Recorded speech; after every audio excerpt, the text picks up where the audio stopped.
Fresh, hot, controversial. This is it. Romance Strikes Back. Maha Salvador at Coco Martin sinagot ang isyong may nagsisimula ng pag-iibigan sa pagitan nilang dalawa. Sa isang entertainment live scoop, sa mismong taping ng teleserye nilang Nagsimula sa Puso, ni-reveal nilang nagsimula daw ang lahat sa isang tawag ni Maha kay Coco nang maaksidente ito. Eh kasi syempre, katrabaho ko naman si Coco, kaya hindi naman maiiwasan na mag-alala ko. Kasi Siyempre, nung nakikita mo Maha calling sa phone mo, ano naman naramdaman mo?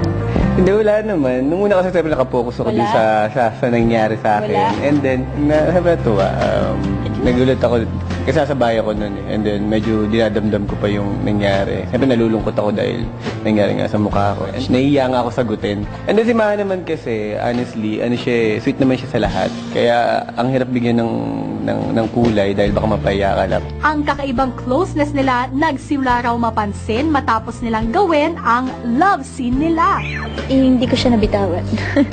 Pagkatapos nun, sobrang nanginginig talaga ako. Tapos si Coco talagang niyakap na lang niya ako. Tapos parang sasabi lang, okay ka ba? Tapos na. Kaya nga, meron ka kami tinutokso kami doon na parang kinat naman kami. And then, after that, magkayakap kami.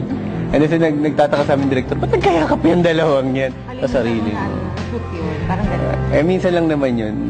Pag Sa presto na, sinabi, kasi tinanong ka daw, sino mas masarap pumalit? Jason or Coco? Sinabi mo daw ako yung mas masarap pumalit. Parang pabiro mo sinabi. Tanong niyo si Coco na lang. Totoo. Totoo. Nakakatawa.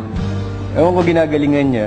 Kaya sila Coco at Maha nagsimula na rin daw mag-date. Na-attempt mo na bang i-ask si Maha for a date? Kahit ano lang, group date, gano'n.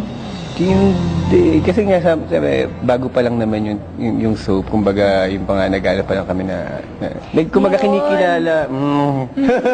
In-invite niya ako. Kasi ano yun? Totoo. Ano yun, Ma? Anong, kailan siya? na. Kasi sabihin na natin, nanalo ka naman. Ano yun sa Urian, di ba? Urian. Oo. Tinanong niya ako kung pwede, kung free. Siyempre, bakit hindi, di ba? Pero dahil marami daw nalilink kay Maha ngayon, nagsimula na rin daw silang magkaselosan. Ikaw, Coco, nagselos ka ba? Di ba lately? Kanino? Ay, ganun? Hindi.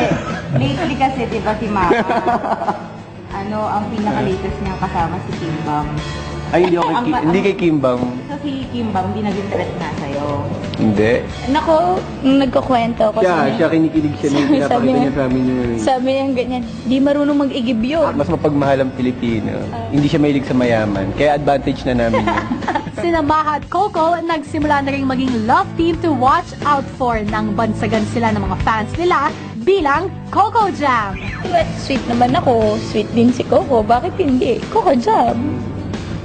Bahala na. Baka mapunta sa honey. I didn't think Coco Jam. Okay, so invite na natin. Makatingin to.